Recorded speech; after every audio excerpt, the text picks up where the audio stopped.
Hey man, it's me, Kevin Smith. Welcome to the Grow Tent, everybody. You have found the best cannabis growing channel on YouTube, man. The place where we simplify the approach for you so everyone can learn how to grow. We make it so simple, even I can understand. So I'm going to listen and learn right now.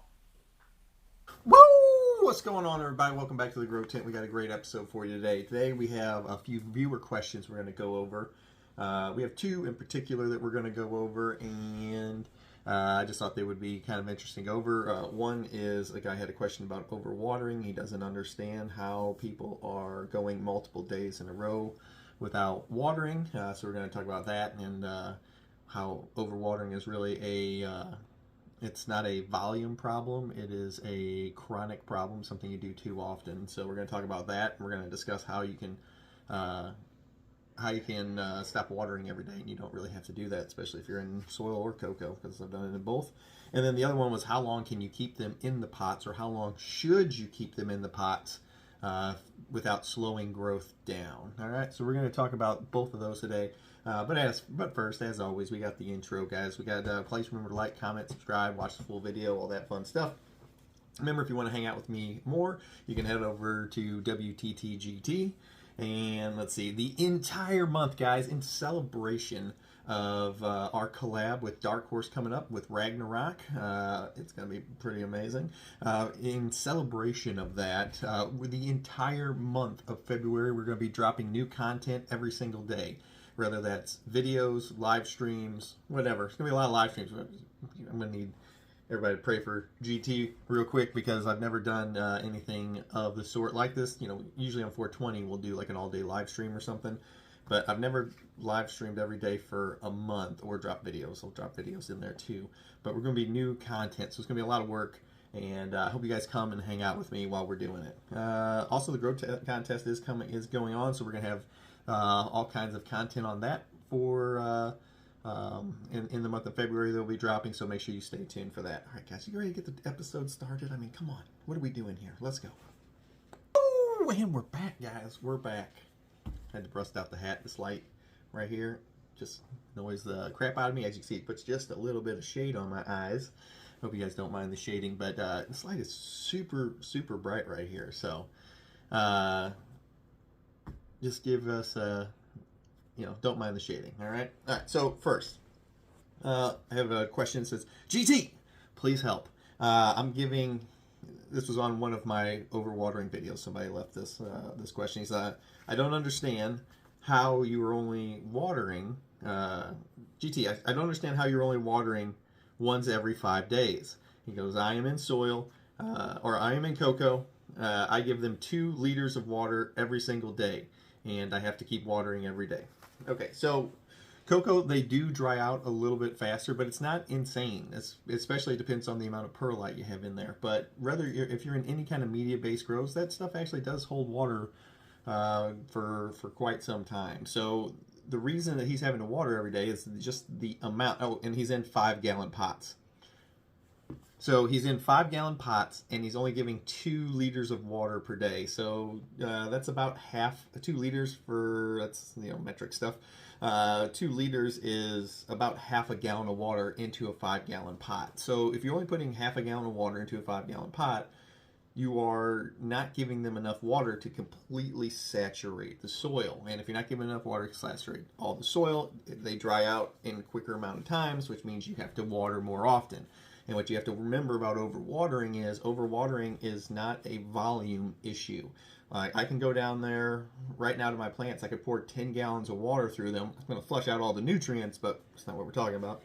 I can pour 10 gallons of water through the pot, and it's not overwatered. That isn't overwatering. Now, on the other hand, if I go down and I give them half a gallon of water Monday, half a gallon of water Tuesday, half a gallon of water Wednesday, every single day I'm going down there just giving them half a gallon of water because they're burning through it.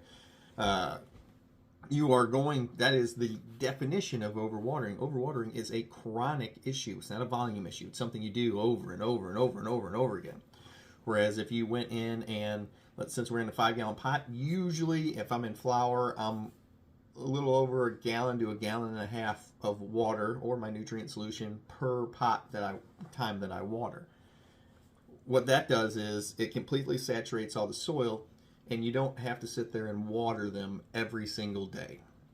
And then by doing that, what happens is you get the pot, it dries out from the outside edges and top in and down like this. So you get roots where some of the roots are still saturated at the bottom, and some of the roots that are up top and drying past them, they get a nice dry back.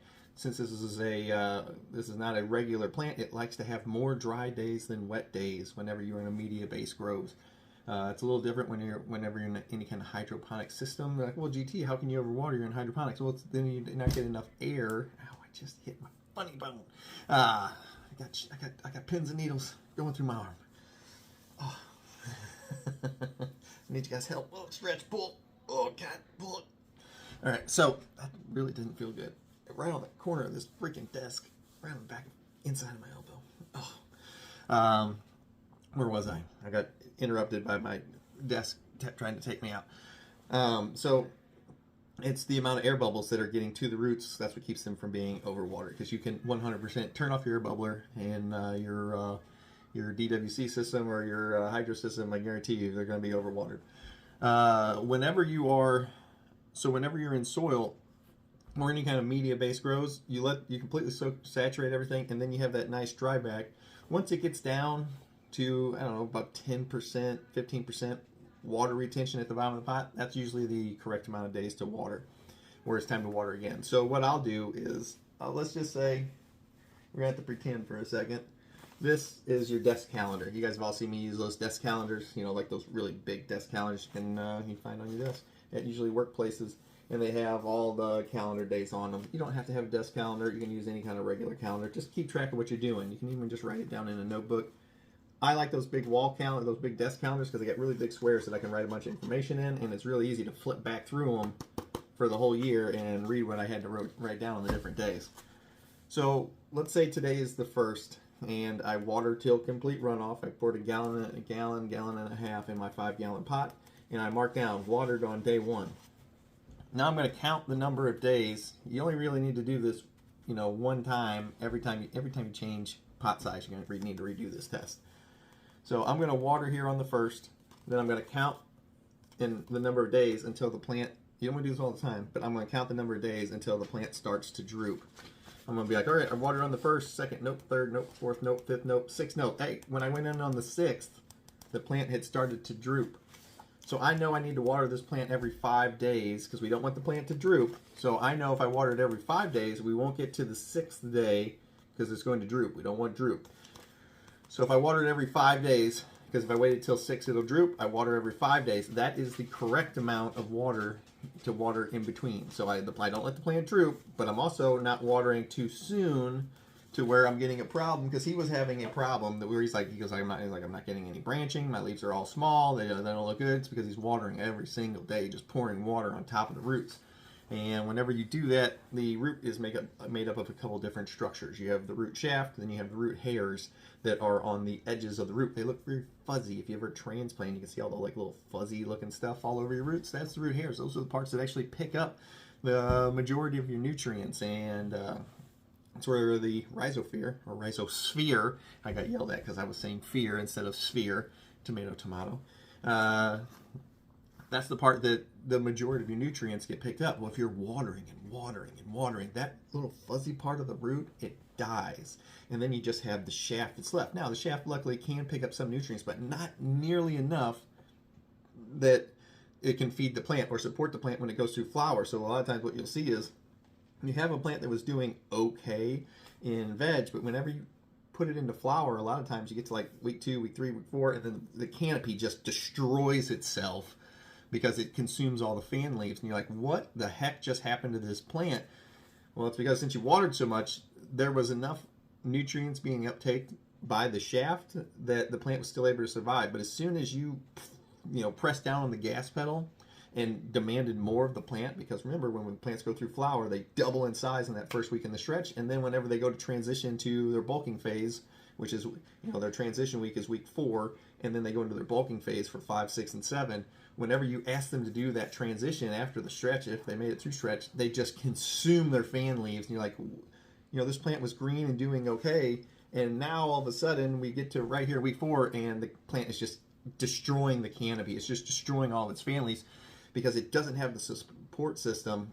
A lot of times, if you're having this kind of problem where you're watering all the time, it'll actually start eating the fan leaves even sooner. It might even be up to week 3 because you're asking the plant to feed itself, but it doesn't have the root system to do it because you've drowned all the root hairs. So that's why no matter what nutrients you put in there, no matter what you do to it, the plant just keeps consuming itself. And a lot of times it leaves you might get some buds like, I don't know, like the size of a lighter. Where the hell's my lighter at?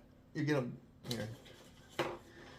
You get buds that are like the size of that like pin cap on the top of all your things, and then they're kind of airy and you don't really get the weight.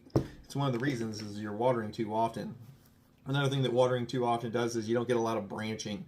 So instead of getting a ton of branching, you get, they look like upside down like Christmas trees kind of. You get a couple branches, but you don't get all. They don't look like my plants where there's branches and colas and stuff everywhere. So you'll actually, if you're watering too often, everything kind of miniaturizes on the plants, including the colas, which is, dude, that's the reason we're doing all this. I didn't realize I was going to talk about this for 8 minutes on overwatering. I thought it was going to be quicker, but I didn't manage to do it. But anyway, so I guarantee you, as soon as you switch your watering schedule around, your plants will turn around and you'll see a giant benefit from that. All right, so I'll try not to be as long on this next question. So how long should you keep your plants in the pot? Generally, now once you're in flower, you're just in that pot for your 8 to 10 weeks. Just start with 8 weeks and then look for your trichomes if you need to extend it out to 9 or 10. But hey, my computer shut off. There we go. What the hell is that? Open. Wait a second. There we go. So how long should you keep them in the pots? Like whenever I'm in veg, generally it's about 3 weeks is all I'm going to. So whenever I have them in the cubes to start off when they're in seedling, I keep them in there about 2.5, 3 weeks before I put them into solo cups. Once I'm in solo cups, now I hate solo cups. I hate growing in solo cups. I hate watering in solo cups. I just don't like, everybody has things they don't like. Solo cups and GT, we do not get along. I do not like them. But will I put them in there? Yeah, especially if all my other tints are full and I need that like little bit of a slowdown. I'll put them in the solo cups instead of putting them directly into 1 gallon pots. But if I'm in solo cups, generally, I don't like being in solo cups longer than 2 weeks. I'm not a fan of growing in them. If I can, I'll usually skip the solo cup stage and go right to 1 gallon. If you are a new grower, I don't usually recommend skipping stages because you need the practice of transplanting and just getting used to the feeling of doing all this kind of stuff. If you're an experienced grower, if I have the choice, I never put them in solo cups. I'll go straight from the cubes. I will put them in 1 gallon pots instantly because I know I'm not going to overwater them. But if you're new, don't skip the step because you need to practice it, just handling the plants. It's good for you. That's the main reason I tell you not to skip it because I freaking hate solo cups.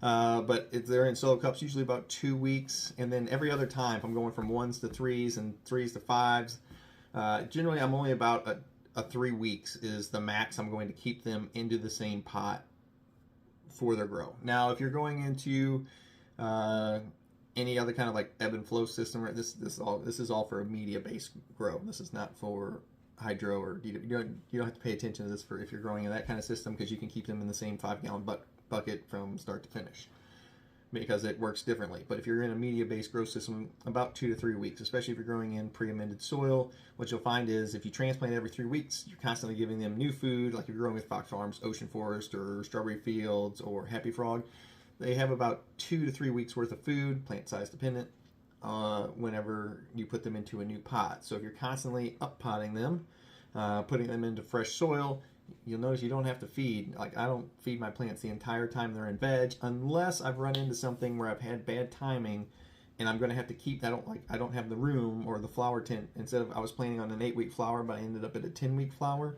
So my flower room or my flower tent is not open yet.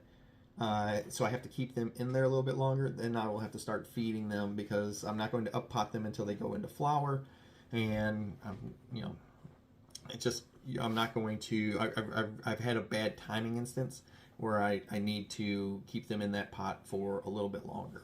So generally, the shorter answer. I tried to go shorter, but the short answer is about every 2 to 3 weeks. 3 weeks is kind of my top. That's how long I'll keep them in there. And what you'll find is if you transplant your plants every 3-ish weeks, not once you get into flower, they're locked in. If you transplant your plants every 3 weeks, you won't run into any problems with food. You're constantly giving them fresh soil, constantly letting the roots expand themselves out, and you're also going to get better and better at transplanting to where you don't even think about it. I know a lot of people get super nervous having to pull their pots out of the soil and put them in. You have zero to worry about when you're doing this. Even if you hurt them, it's not much to fix them. I've transplanted big plants to where they have a lot of top heaviness, and they've split the whole center shaft of the main stalk, and they've split down the middle like this. I mean, you can literally just stick them back together. You can zip tie them back together, tape them. I've actually run drywall screws through the center of the shaft so they would bind back together, and then zip tied on top of that, and then I used tape to hold them together, and in 2 weeks I took it off and I could pull the drywall screws right back out of them, and the main stalk had actually grown back together and grown over the zip ties. So the zip ties actually, used to have a picture on my Instagram before it got deleted, but it actually, the stalks grew over the zip ties, and it was funny. It looked like the plant had like a belt buckle on because it had the the little clippy part of the zip ties still sticking out the front of the stalk. And then it had grown over, like muffin tops, over the top of, over the sides of the zip tie. So these plants are very resilient. You have zero to worry about when you're transplanting. Don't be nervous about it. If you have any questions, remember you can always email me at 2thegrowtent@gmail.com. That's the number 2, thegrowtent@gmail.com. I hope everybody has a fantastic week coming up. I'll see you guys next time. GT.